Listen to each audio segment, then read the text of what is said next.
Bonjour, je m'appelle Thierry Grasset, j'habite le Nord-Isère, je suis passionné par l'histoire de l'aviation et je me propose de vous présenter un avion dont on parle beaucoup, peut-être trop d'ailleurs, dans les médias. L'avion de combat Dassault Rafale. Un vrai surdoué et qui, au sein de l'armée d'air et de l'espace française, et de plusieurs armées de l'air et de l'espace étrangères, apporte trois capacités. Frapper l'ennemi en profondeur, protéger l'espace aérien et dissuader l'ennemi d'attaquer. J'ai eu la chance et le privilège de pouvoir rencontrer les deux pilotes du Rafale Solo Display lors de la Biennale de la voltige aérienne en août 2024 à Montferrat, dans l'Isère. Deux gars super qui m'ont passé pas mal d'infos from the cockpit que je partagerai volontiers avec vous dans cette présentation. Et au-delà du spectacle époustouflant offert, on va tout de suite s'intéresser à cette capacité omni-rôle et à ses fameuses missions. C'est parti. Mettons tout de suite les choses au clair. Le Rafale, étudié, construit et maintenu par la société 100% française Dassault Aviation, est un avion qualifié d'omnirôle, car il peut effectuer plusieurs missions de combat très différentes. 7 en l'occurrence, moyennant des équipements et armements externes adaptés bien sûr. Et il ne s'agit pas d'être un avion moyen partout. Le Rafale excelle dans chacune de ces 7 missions. Et de plus, le Rafale doit pouvoir exécuter ces 7 missions depuis un aérodrome et aussi depuis un porte-avions, ce qui en fait un avion unique en son genre à l'heure actuelle. La première mission est la défense aérienne. Il s'agit de détecter, d'intercepter et le cas échéant d'abattre tout type de cible aérienne, depuis un drone jusqu'à un bombardier nucléaire, avec des capacités avancées de détection grâce à un radar portant à plus de 100 km et toute une batterie de capteurs optiques, et un armement canon plus missile air-air redoutable. Suivent les missions plus apparentées au bombardement classique, la cible étant au sol ou à la surface de la mer, avec des moyens de détection avancés et des armes dites intelligentes, allant de la bombe guidée et autopropulsée au missile nucléaire. Et autre caractéristique assez unique, le Rafale peut combiner ces deux types de missions, air-air et air-sol, air-surface, dans le cadre d'une seule mission dite Swing. Et grâce à des équipements pendulaires ad hoc, le Rafale se transforme facilement en plateforme de reconnaissance photo et en ravitailleur en vol, une capacité utilisée par l'aéronavale française. Les avions n'ont pas toujours été omnirôles, loin de là. Le fameux chasseur français SPAD de la guerre 14-18, la monture de l'as Georges Guilmer, est l'archétype de l'avion monorôle, un pur chasseur-intercepteur. Et les avions de combat engagés dans la Seconde Guerre mondiale sont encore pour la plupart dédiés à une mission précise: chasse, bombardement, reconnaissance. Même si on voit apparaître progressivement les chasseurs bombardiers, combinant des capacités air-air et air-sol, ces dernières, cependant, plus limitées. Le cahier des charges du Rafale était extrêmement ambitieux, car il s'agissait de remplacer pas moins de 7 avions, 5 en service dans l'armée de l'air et basés à terre, et 2 en service dans la marine, l'aéronavale, et basés sur porte-avions. Remplacer 7 avions par un seul a un avantage économique certain, notamment en réduisant significativement les coûts de formation des pilotes et des mécaniciens, une seule formation pour un seul type d'avion, et en homogénéisant les équipements et les armements, et bien sûr aussi en simplifiant grandement les coûts de maintenance. Ce qui se traduit sur ce graphique avec un coût d'heure de vol qui inclut le carburant, la maintenance, très en deçà de la plupart de ses compétiteurs.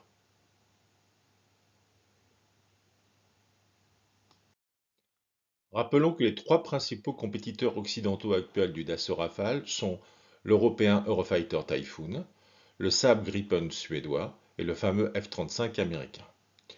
Le plus proche de Rafale étant le Typhoon, produit par la filiale Eurofighter d'Airbus. Mais le Typhoon n'a ni la capacité aéronavale, ni la capacité nucléaire du Rafale, et a des capacités air-sol plus réduites car il a été développé au départ comme un pur intercepteur, dédié à des missions air-air. D'autre part, contrairement au Rafale, il a très peu de retours d'expérience en opération extérieure. Il y a trois versions du Rafale, mais il est important de noter que les trois versions ont 90% d'éléments en commun. La même dimension de la cellule, même pour le biplace, les mêmes équipements et armements, les mêmes performances de vitesse, d'altitude et de maniabilité. Chacune des trois versions peuvent bien sûr effectuer toutes les 7 missions précédemment présentées. Il y a deux versions monoplace, le Rafale C pour chasse, basé à terre, et le Rafale M pour marine, basé sur porte-avions, et une version biplace, Rafale B, basée à terre. Sur cette dernière, le poste de pilotage du pilote à l'avant et du navigateur du système d'armes, le NOSA, à l'arrière, sont strictement identiques. En ce qui concerne le Rafale M, marine, qui opère à partir du porte-avions Charles de Gaulle, il s'agit d'un avion qui peut supporter à l'appontage un choc vertical de 6 G, c'est-à-dire 6 fois la traction terrestre, le double du choc à l'atterrissage subi par un Rafale terrien C ou B. Le Rafale marine doit également supporter une accélération de 9 G au moment du catapultage, ce qui l'amène à la vitesse de 260 km/h en seulement 2 secondes, deux fois l'accélération d'une Formule 1. La catapulte du porte-avions venant s'accrocher sur le train avant, celui du Rafale marine est renforcé pour résister à une traction de 20 tonnes, ce qui explique qu'il soit doté d'un train avant bien plus long, plus robuste et 4 fois plus lourd que celui du Rafale C terrestre, et ce qui lui donne aussi cette allure fièrement redressée. Le Rafale B biplace pèse 300 kg à vide de plus que le Rafale C et emporte 200 litres de carburant en moins, compte tenu du poids et de la place occupée par le poste arrière. Au-delà de servir à l'entraînement, on parle ici de transformation des nouveaux pilotes sur Rafale, le biplace permet d'effectuer des missions complexes où le NOSA, le navigateur et opérateur des systèmes d'armes en poste arrière, va pouvoir soulager le pilote de tâches lourdes telles que la navigation, la veille radar, la radio, la gestion des armements et notamment des armements air-sol, le pilote se focalisant sur le pilotage. Lors de missions de combat, des Rafales C monoplace et B biplace vont souvent intervenir de concert en mutualisant l'aide apportée par les NOSA des biplaces. On essaie trop souvent de comparer les avions de combat entre eux sur des critères peu fiables. Il est important de casser le mythe de l'avion surpuissant en considérant que le Rafale est avant tout un système d'armes aériens très performant et très polyvalent, car il combine une cellule, une avionique et un armement de haute performance. C'est cette triple combinaison qui fait du Rafale un surdoué. La construction du Rafale est 100% française et se répartit entre trois sociétés et plusieurs centaines de sous-traitants. Dassault Aviation pour la cellule, y compris le calculateur de vol et les commandes de vol électriques, Safran pour les deux réacteurs M88 et Thales pour les équipements électroniques, y compris le radar en pointe avant. Le nombre de commandes de Rafale est en train de dépasser celui du Mirage 2000, et ces chiffres ne prennent pas en compte une éventuelle très grosse commande supplémentaire de Rafale en Inde sur l'année 2026. La vente à l'export est primordiale pour garantir la continuité du plan de charge de Dassault Aviation et ses capacités d'autofinancement. Sur les 234 Rafales commandés pour équiper l'armée de l'air et de l'espace et l'armée navale française, on estime le ratio à 95 monoplaces Rafale M et C et 139 biplaces B. Concernant les capacités de production de Rafale sur le territoire français, une toute nouvelle usine dotée de 39 700 m² de production dédiée à Rafale a été inaugurée en octobre 2025 à Cergy, dans la banlieue parisienne. Les 8 escadrons de Rafale B et C de l'armée de l'air et de l'espace se répartissent sur 3 bases métropolitaines, Saint-Dizier, Mont-de-Marsan et Orange, et une base offshore dans les Émirats arabes unis. Les 3 flottilles de Rafale M sont basées en division avec un déploiement sur le porte-avions nucléaire Charles de Gaulle. Ce qui rend le Rafale très attractif à l'export est son excellent retour d'expérience en combat lors des opérations extérieures, les OPEX, menées par l'armée de l'air et de l'espace française depuis l'intervention en Afghanistan au début des années 2000. Les exportations de Rafale ont décollé en 2015 avec la vente de 24 avions à l'Égypte, qui depuis en a commandé 30 supplémentaires. L'Inde est le seul pays à avoir commandé les 3 versions de Rafale en nombre, dont 22 Rafale marines, pour équiper son porte-avions l'INS Vikrant, en attendant toujours de la part de l'Inde une commande record de plus de 114 avions en 2026. On croise les doigts. Le coût d'un avion Rafale dépend de son niveau d'équipement et d'armement, et du coût de la formation et de la maintenance des personnels. Si on peut estimer que le prix de base du Rafale se situe entre 70 et 80 millions d'euros, c'est-à-dire presque 2 fois le prix d'un Mirage 2000, il peut plus que doubler à l'export. Intéressons-nous maintenant aux performances du Rafale. Sa vitesse max est légèrement en dessous de Mach 2, ce qui s'explique par sa polyvalence par rapport à un pur intercepteur plus rapide. Il est capable de dépasser la vitesse du son en supercroisière, c'est-à-dire sans post-combustion, donc sans consommation excessive de carburant. Bien que n'étant pas doté d'aérofrein et sans utiliser de parachute frein, le Rafale est, grâce entre autres à ses surfaces canards, capable d'une vitesse d'atterrissage très basse de l'ordre de 220 km/h. Très pratique pour les appontages sur porte-avions et permettant d'utiliser des pistes courtes, l'avion s'arrêtant en moins de 500 mètres. Par comparaison, le Mirage 2000 a une vitesse d'atterrissage de 290 km/h. Et le Rafale est aussi un avion de taille très compacte. 15,25 mètres de long comparé aux plus de 19 mètres du F-15 Eagle américain et aux plus de 21 mètres du Sukhoi Flanker russe. Ces trois avions menant des missions assez similaires. Cette relative petite taille a un très gros avantage. À défaut d'être un avion furtif, c'est-à-dire théoriquement peu ou pas détectable par les radars de l'adversaire, comme le fameux F-35 américain, le Rafale est considéré comme un avion discret, avec une SER, une surface équivalente radar frontale estimée à 0,06 m², soit moins du dixième de la SER frontale d'un Mirage 2000. C'est 10 fois plus que celle du F-35, ce qui veut dire que le Rafale sera détecté 2 fois plus loin qu'un F-35 avec un même radar, bien que cela dépende grandement de la bande de fréquence du dit radar. Et il y a d'autres moyens de détecter un avion, notamment sa signature infrarouge, c'est-à-dire la chaleur émise par ses réacteurs. Et dès qu'on met des charges sur les ailes, bombes, missiles, bidons, la SER augmente significativement. Observons d'un peu plus près ce bel oiseau. 70% de la cellule est composée de matériaux composites, ce qui apporte légèreté, résistance et faible éco-radar comparé aux métaux.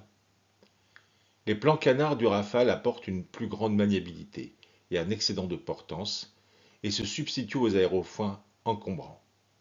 Avec 14 points d'emport, la charge max externe du Rafale, armement et carburant, approche des 10 tonnes. C'est le poids à vide de l'avion. Le Rafale, d'autre part, est un biréacteur, c'est-à-dire qu'il est doté de 2 réacteurs, une rupture par rapport à la tradition monoréacteur des Mirage 3, F1 et 2000. 2 réacteurs, c'est la perspective d'une plus grande survivabilité, le Rafale pouvant voler, se poser ou apponter avec un seul réacteur en cas de dommage. Très apprécié des aviateurs lors de leur mission de combat. Le réacteur M88 de Safran, ex-Snecma, qui équipe à 2 exemplaires le Rafale, est, pour une poussée avec post-combustion de 7,5 tonnes, un réacteur extrêmement compact comparé à ses prédécesseurs. Et il peut être démonté verticalement, ce qui est une fonctionnalité unique et extrêmement appréciable pour les maintenances dans des environnements réduits, en place, comme le hangar d'un porte-avions. Le Rafale peut emporter plus de 11 tonnes, plus de 15 000 litres, de kérosène en interne et sur 3 points d'accroche externes. Sa consommation triple lorsque le pilote passe en post-combustion, appelée aussi réchauffe. Une post-combustion nécessaire cependant au décollage, catapultage et lors des combats. Intéressons-nous maintenant au cockpit et à l'avionique très avant-gardiste du Rafale. Le pilote dispose d'un cockpit climatisé très appréciable lors d'interventions dans les zones ensoleillées et chaudes du globe. Il est assis sur un siège éjectable d'origine américaine. Siège incliné à 29 degrés vers l'arrière pour limiter la distance cœur-cerveau lors des fortes accélérations qui vont provoquer des transferts rapides de sang entre le cœur et la tête. Avec le Rafale, plus de cadrans analogiques tels que ceux du Mirage 3 sur la photo de droite. C'est le règne du tout-écran. Un collimateur tête haute pour afficher les informations de vol les plus critiques sur le pare-brise. Trois écrans tactiles multifonctions de résolution et contrastés, c'est-à-dire lisibles même en plein soleil, un minimum. Les pilotes sont dotés de gants sans couture pour pouvoir agir sur les écrans tactiles. Il y a même un pavé tactile, comme sur votre ordinateur portable, permettant de balayer les trois écrans. Le pilote et le NOSA disposent de deux manches. À droite, le mini-manche à balai, le stick, qui permet de piloter le Rafale avec un débattement d'à peine 1 cm. Et à gauche, la manette des gaz, le throttle, compte tenu des contraintes d'accélération en conditions de combat, qui empêchent les mouvements amples des bras, le pilote peut donc accéder aux 150 fonctions de son interface sans toucher les écrans, et ce à l'aide des 13 plus 24 égale 37 boutons dont il dispose. On appelle ça le HOTAS, Hands on Throttle and Stick. On voit ici sur l'écran de visualisation tête latérale gauche une représentation visuelle de l'état des charges extérieures et des munitions du canon.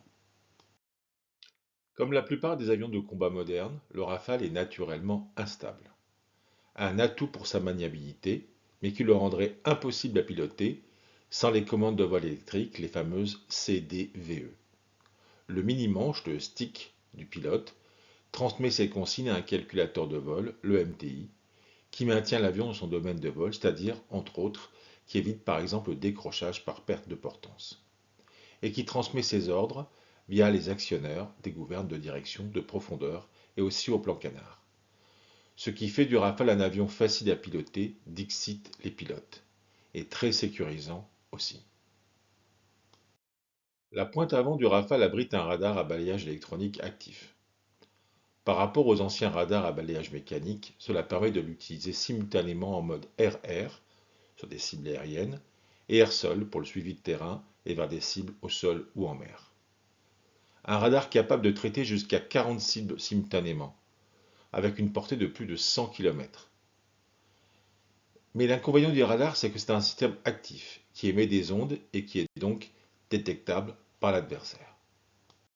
Et c'est pour cela que le Rafale est également équipé d'un système passif indétectable, car optique, l'OSF, l'optique secteur frontal, devant le pare-brise de l'avion. Des sortes de super jumelles permettant de voir dans le domaine de la lumière visible et de l'infrarouge, avec une portée pouvant dépasser les 100 km. Comme ici avec les images d'un Raptor américain détecté par l'OSF d'un Rafale. Très utile pour l'identification des types et appartenances des avions dans des missions de police du ciel, et permettant de détecter des avions furtifs aux ondes radar. Et grâce à l'équipementier français Thales, le Rafale dispose d'une suite d'équipements de guerre électronique de très haute technologie répartis sur l'intégralité de la cellule de l'avion, le système Spectra. Le système Spectra qui inclut entre autres un ensemble de leurres thermiques permettant de leurrer et d'éloigner les missiles adverses à guitare infrarouge de la chaleur émise par les réacteurs du Rafale.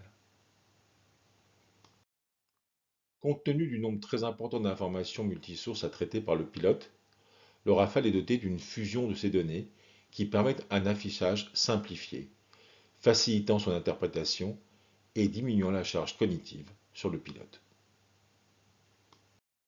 Intéressons-nous maintenant aux armements. Sur cette photo, vous avez une vue impressionnante des capacités d'emport d'un Rafale. En plus de 3 réservoirs supplémentaires de 2000 litres chacun, ce Rafale emporte 6 bombes guidées, 2 missiles RR à guidage infrarouge et 4 missiles RR à guidage radar. Le Rafale est équipé d'un seul canon de 30 mm, 2 pour le Mirage 2000, en dessous de l'entrée d'air du réacteur droit. Un seul, mais avec une très grande cadence de tir, 2500 obus par minute, ce qui correspond à 3 secondes de tir soutenu. Dans la pratique, grâce à la conduite de tir du Rafale, de très courtes rafales de 22 ou 44 obus sont tirées automatiquement lorsque la cible, RR ou air-sol, est acquise. Nous allons maintenant nous intéresser plus spécialement aux armes guidées, dites intelligentes. Il y a 5 types de systèmes de guidage des armements du Rafale.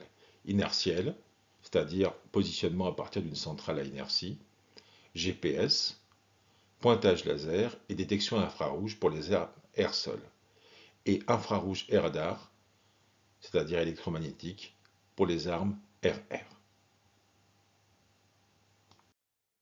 Le Rafale peut être doté de jusqu'à 8 missiles Mika, missiles d'interception de combat et d'autodéfense.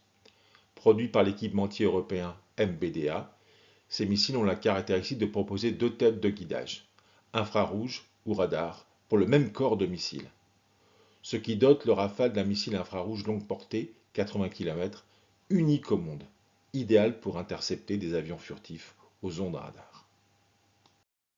Et le missile Météore est un nouveau missile air-air à radar actif propulsé par un moteur fusée plus un statoréacteur. Plus rapide et avec une plus longue portée que le Mika-EM qu'il complète. Le Rafale peut en emporter jusqu'à 4. Sur cette photo est représentée une configuration air-air avec 4 missiles à guidage radar, 2 Mika et 2 Météores, et 4 missiles à guidage infrarouge. Un combattant redoutable. Pour les frappes air-sol, le radar est doté d'un armement 100% français extrêmement efficace, précis et qui a fait ses preuves en OPEX, l'A2SM, nom de code Hammer, le marteau. Avec un corps de bombe unique, cette munition de 250 kg est dotée d'un propulseur fusée qui la transforme en un mini-missile avec une portée allant jusqu'à 50 km.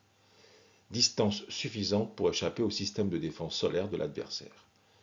Et la 2SM dispose de 3 têtes interchangeables correspondant à 3 types de guidage en fonction des besoins de la mission. Inertiel GPS, avec une précision métrique. Inertiel GPS avec un recalage sur la signature infrarouge de la cible en phase terminale du vol. Et inertiel GPS et laser, avec le guidage laser, la cible qui peut être en mouvement et pointée, on dit illuminée, par un pod laser sur l'avion tireur ou sur un avion accompagnateur. Redoutable.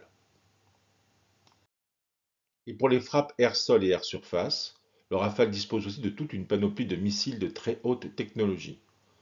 Le missile de croisière Scalp a une portée de plus de 400 km à une vitesse proche de Mach 1.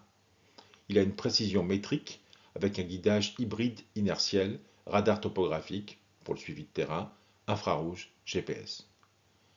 Le missile de dissuasion nucléaire ASMP-A dispose d'une tête de 300 kilotonnes, soit 20 fois la puissance de la bombe d'Hiroshima. Il a une portée de plus ou moins 500 km à une vitesse de Mach 3 avec un guidage inertiel programmé. Il n'est opéré que par la France, qui, rappelons-le, est le seul pays de l'OTAN, avec les USA et le Royaume-Uni, à disposer d'une dissuasion nucléaire nationale et donc indépendante. Quant au missile Exocet anti-navire, qui a déjà fait largement ses preuves au combat, il a une portée de 200 km max, une vitesse proche de Mach 1 et un guidage inertiel puis radar verrouillé sur sa cible lors de la phase terminale de l'attaque. Les bombes guidées à 2SM et les missiles Scalp ont été récemment utilisés par l'Inde. En effet, la nuit du 7 mai 2025, sa force aérienne a mené une série de frappes sur le Pakistan impliquant des avions Rafale, dans le cadre de l'opération Sindoor, abondamment médiatisée. Ces frappes ont atteint avec succès 9 sites liés à des groupes armés terroristes accusés d'attentats sur le sol indien en avril 2025. Compte tenu du nombre d'avions de combat indiens et pakistanais impliqués, plus d'une centaine, la perte d'un Rafale indien surinstrumentalisé par la propagande pakistanaise, chinoise et russe est tout à fait acceptable. Loin de contester la suprématie du Rafale, le succès indien de cette opération pousse l'Inde à envisager l'acquisition de plus d'une centaine de Rafales supplémentaires, avec un assemblage local, ce qui serait une grande première. Le Rafale devenant l'élément central de la défense aérienne indienne. Avec le Rafale, la reconnaissance photo-aérienne a été complètement révolutionnée. Auparavant, l'avion de reconnaissance était dédié à cette tâche, disposant en interne de caméras comme dans la pointe avant de l'ancien Mirage 3R sur la photo.